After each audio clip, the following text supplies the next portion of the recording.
미국에서 아시아계를 향한 증오 범죄가 급증하고 있는 가운데 한인 교계가 범죄 근절을 위해 대응에 나섰습니다. 포괄적 차별금지법 통과 이후 달라질 삶을 그려낸 단편 영화 이프 패밀리가 시즌2 공개를 앞두고 본격 촬영에 들어갔습니다. 코로나19 상황이 이어지고 있는 가운데 올 하반기 개최될 대한민국 국가조차기도회의 기본 계획이 확정됐습니다.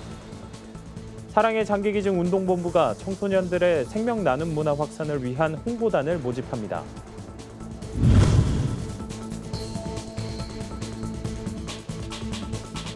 여러분 안녕하십니까? 굿TV 뉴스입니다. 미국에서 아시아계를 겨냥한 증오 범죄가 끊이지 않고 있습니다. 애틀랜타 사건 후에도 비슷한 사건이 계속 일어나고 있어 우려가 커지고 있는데요. 네, 미국 전역에서 증오 범죄를 규탄하는 목소리가 확산하는 가운데 한인 교계가 범죄 근절 운동에 전면 나서고 있습니다. 이정은 기자의 보도입니다. 최근 미국에서는 코로나19를 기점으로 아시아 증오 범죄가 급증하고 있습니다. 미국 경찰 통계에 따르면 지난해 미국 16개 도시에서 발생한 전체 증오 범죄는 전년보다 7% 줄은 반면 아시아인을 타깃으로 한 증오 범죄는 150%나 증가했습니다. 상황이 이렇다 보니 미주 한인 사회의 불안감은 커질 수밖에 없습니다. 미국에서 생활하는 게 조금 위축되고 산책하거나 시장 보러 다닐 때 안전하지 않다는 심리적인 불안감이 조금 생긴 것 같기는 해요.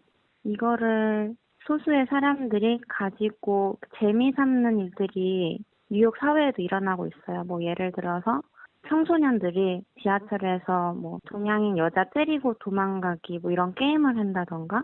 증오범죄가 과격한 양상을 보이자 미국 곳곳에선 아시아계 증오범죄를 규탄하는 움직임이 일고 있습니다.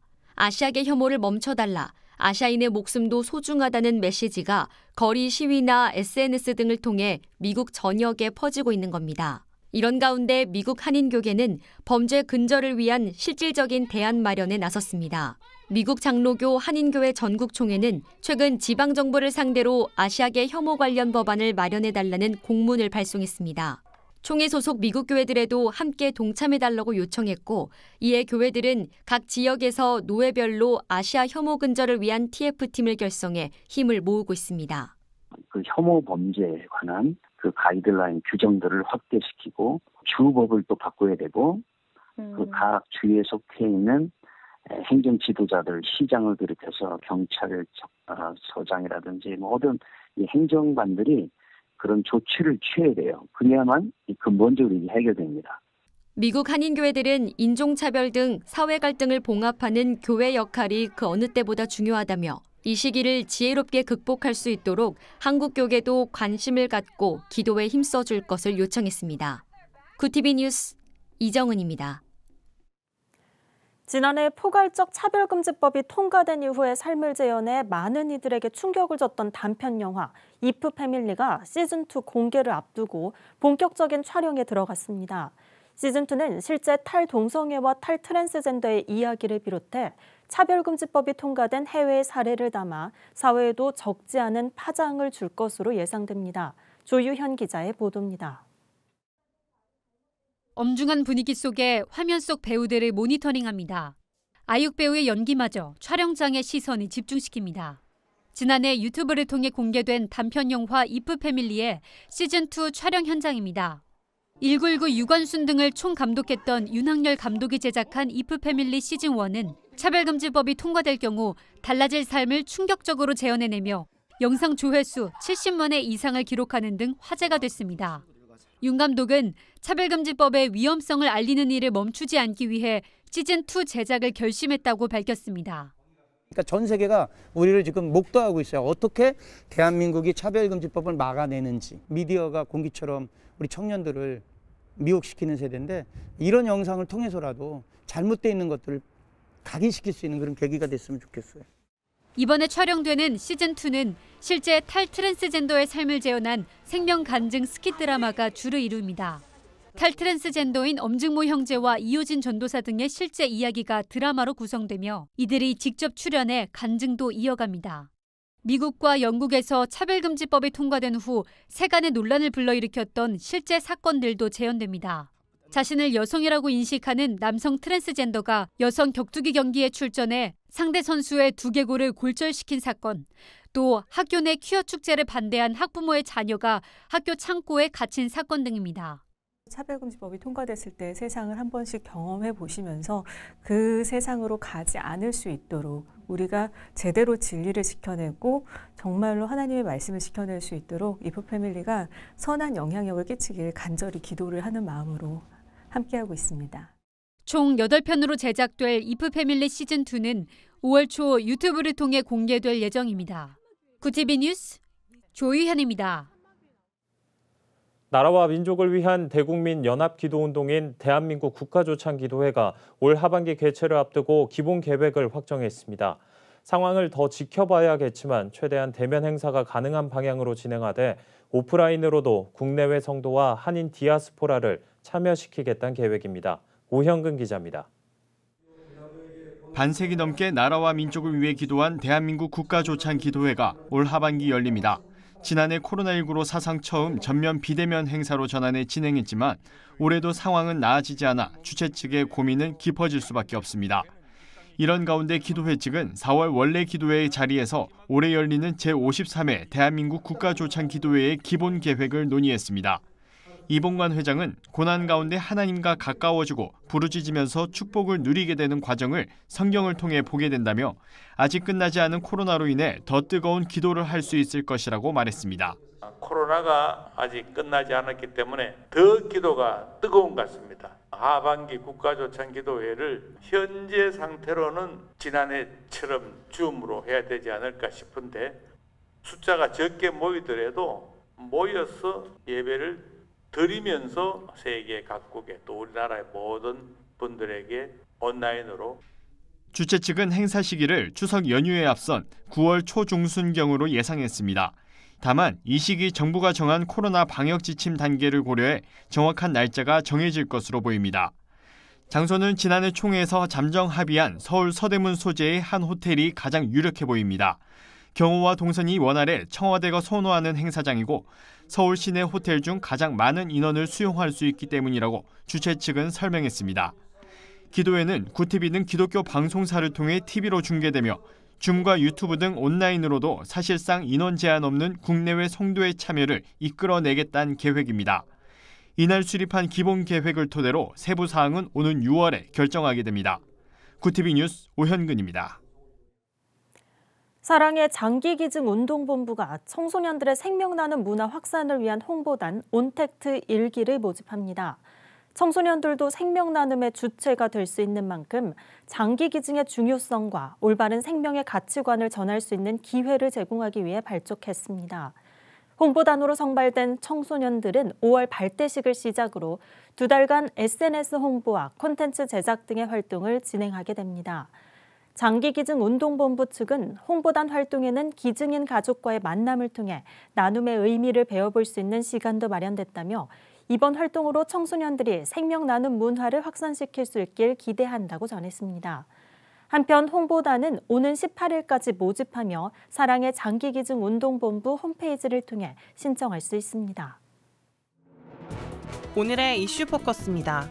정부가 코로나19 확진자의 밀접 접촉자 가운데 백신 접종자에 한해서 자가격리를 완화하는 방안을 검토 중입니다. 중앙방역대책본부는 밀접 접촉자로 확인된 예방접종 완료자는 현행 14일 자가격리가 아닌 검사 음성 확인 후 능동감시로 전환하는 것을 검토하고 있다고 밝혔습니다. 당대본은 다만 접종자가 의료기관, 교정시설 등 감염 취약시설의 종사자인 경우 이 같은 방침의 적용 여부를 매우 신중하게 판단할 것이라고 덧붙였습니다.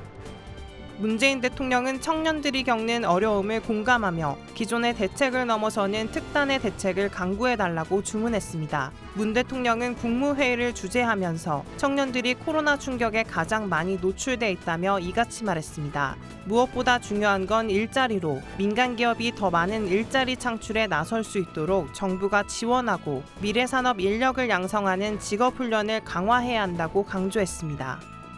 한국과 미국이 LG와 SK 간 배터리 분쟁의 원만한 마무리를 계기로 에너지 분야에서 양국 협력을 확대할 수 있도록 노력하기로 했습니다. 성윤모 산업통상자원부 장관과 제니퍼 그램홈 미국 에너지부 장관은 한미 에너지 장관 회담을 화상으로 열고 이런 내용을 논의했습니다. 양국은 에너지 분야 공조를 위해 국장급 협력 채널인 한미 에너지 정책 대화를 장관급으로 격상하는 방안을 추진하기로 했습니다. 코로나19로 실직자가 늘면서 정부가 구직활동 지원을 위해 고용보험기금에서 지급하는 수당인 구직급여 수급자가 지난달 역대 최대 규모를 기록했습니다. 고용노동부는 지난달 구직급여 수급자가 75만 9천 명으로 역대 최대 기록인 지난해 7월 73만 1,000명을 웃돌았다고 밝혔습니다. 지난달 구직급여 지급액도 1조 1,790억 원으로 이 역시 지난해 7월 1조 1,885억 원에 가까운 규모입니다.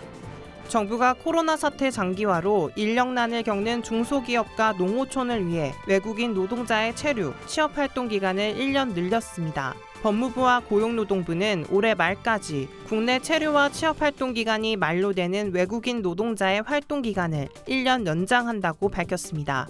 연장 조치 대상이 되는 외국인 노동자는 7만 명에서 11만 명 안팎으로 추산됩니다. 학교 운동부 폭력을 예방하기 위해 학생 선수가 이용하는 교내 시설에 CCTV가 설치됩니다. 교육부는 국무회의에서 이 같은 내용이 담긴 학교체육진흥법 시행령 개정안이 심의 의결됐다고 설명했습니다. 개정안에 따라 학생 선수가 이용하는 실내외 훈련장과 기숙사, 훈련시설 출입문 복도 등에 CCTV가 설치됩니다. 또 학생 선수와 운동부 지도자는 매 학기마다 1회씩 스포츠 분야 인권 교육을 의무적으로 받도록 했습니다. 굿TV 뉴스 최상경입니다. 굿TV 월드와이드입니다. 일본 정부가 후쿠시마 제1원전 사고로 발생한 다량의 방사성 물질 오염수를 바다에 배출하기로 했습니다. 배출 전 다핵종 제거 설비 등으로 대부분의 방사성 핵종을 제거하지만 삼중수소는 걸러내지 못해 물을 섞어 농도를 낮춘 뒤 방출한다는 구상입니다. 하지만 중국 정부는 이러한 일본 정부의 구상에 우려를 표하며 국제 공공이익과 관련된 만큼 후쿠시마 원전의 폐수 문제를 신중하게 처리하길 요구했습니다. 세계보건기구 WHO가 전 세계 코로나19 감염자 수가 7주 연속 증가하고 있다며 백신 접종과 함께 지속적인 방역 조치를 재차 강조했습니다. 테워드로스 아드하놈 거브르요수스 WHO 사무총장은 7주 연속 확진자 수 증가와 4주간의 사망자 수 증가를 보고 있다면서 지난주에는 4번째로 많은 확진자를 기록했다고 밝혔습니다. 특히 이 같은 확산이 백신 접종이 진행되는 가운데 나타난 것에 대해선 우려를 표하며 기본적인 방역 수칙도 함께 준수해달라고 촉구했습니다. 터키 내 코로나19 백신 접종 대상자 가운데 약 25%가 백신 접종을 거부하는 것으로 나타났습니다. 터키 보건부는 백신 접종 대상자 중 약 25%가 백신 접종 신청을 하지 않았다며 이들 대부분은 여성이라고 밝혔습니다. 터키 방역 전문가는 대상자 중 약 4분의 1이 접종 신청을 하지 않은 것이라며 이들 대부분은 부작용을 우려해 백신 접종을 기피하는 것으로 보인다고 전했습니다. 일본 국민 10명 중 7명이 코로나19를 이유로 오는 7월로 예정된 도쿄올림픽 개최에 대해 부정적인 입장을 유지하고 있는 것으로 나타났습니다. 교도통신이 이달 전국 1,015명을 대상으로 여론조사를 한 결과 도쿄올림픽 패럴림픽을 올해로 미뤄진 일정에 맞춰 개최해야 한다는 응답은 24.5%에 불과했습니다. 반면 취소해야 한다는 답변은 39.2%, 재연기해야 한다는 답변은 32.8%로 나타나 올림픽 개최에 반대하는 일본 국민이 압도적으로 많은 것으로 확인됐습니다. 미국 백악관이 반도체 칩 부족 사태의 해법을 모색하기 위해 반도체 화상 회의를 개최했습니다. 반도체 칩 공급난으로 인해 미국의 자동차 생산 공장 조업 중단이 속출하고 전자제품 생산도 차질을 빚으면서 업계의 의견을 듣고 해결 방안을 모색하기 위해서입니다. 조 바이든 미국 대통령은 반도체와 배터리 분야에서 공격적인 투자가 필요하다며 미국의 연구와 개발이 다시 훌륭한 엔진이 되도록 할 것이라고 대규모의 과감한 투자를 예고했습니다. 굿TV 뉴스 박재현입니다. 글로벌 선교 방송단과 함께하는 교계 소식을 한혜인 기자가 보도합니다. 기독교 대한성결교회가 13일 서울신학대학교에서 성결교회 역사박물관 개관 선포식을 가졌습니다. 기성 한기채 총회장은 과거의 위대한 유산을 잘 보존하고 발전시켜야 한다는 생각에 역사박물관을 개관하게 됐다고 말했습니다. 성결교회 역사박물관에는 교단의 연대기, 순교자 등 교단의 역사를 한눈에 볼 수 있는 다양한 자료가 마련됐습니다. 대한성서공회가 파키스탄의 우르두어 성경 3,263부를 기증합니다. 이번 성경 지원은 서원경 교회의 후원으로 마련됐습니다. 서원경 교회는 파키스탄 사람들이 하나님의 말씀을 통해 새로운 희망과 용기를 얻길 기대하며 헌금을 전달했다고 밝혔습니다. 대한성서공회는 성경을 통해 파키스탄 기독교인들이 굳건히 신앙을 지키고 더 많은 파키스탄 사람들에게 복음이 전해지길 기대한다고 말했습니다. 한국기독교사회문제연구원이 기독교인의 미디어 이용과 사회인식 분석을 주제로 공개 포럼을 개최합니다. 포럼은 15일 오후 2시에 유튜브 채널 기사연TV에서 생중계되며 발제자로는 기사연 김상덕 연구실장, 서울여대 박진규 교수 등이 나섭니다. 이들은 기독교인의 미디어 이용 실태, 신앙과 정치적 관점에서의 기독교인의 미디어 활용 등을 주제로 발제할 계획입니다. 국제 어린이 양육기구 한국컴패션이 2021 컴패션 버추얼 사이클링을 통해 총 5천여만 원의 후원금이 모였다고 13일 밝혔습니다. 올해 2회째를 맞은 컴패션 버추얼 사이클링은 참가자가 원하는 장소와 시간을 선택해 참여할 수 있는 비대면 기부 사이클링입니다. 올해는 이달 3일부터 11일까지 가수 윤두현, 인플루언서 비글 부부, 가수 션을 비롯해 총 1,050명이 참가했습니다. 후원금은 태국 어린이의 독감과 폐렴 백신 접종을 위해 사용됩니다. 굿TV 뉴스 한혜인입니다. 미국과 유럽 등지에서 아시안을 대상으로 한 인종차별과 증오범죄가 급증하고 있습니다. 해외 곳곳에 있는 선교사들과 교민들의 우려가 커지고 있는데요. 이러한 사태가 하루빨리 종결될 수 있도록 함께 관심을 가져야겠습니다. 네, 이상으로 뉴스를 마칩니다. 오늘도 함께해 주신 여러분 고맙습니다.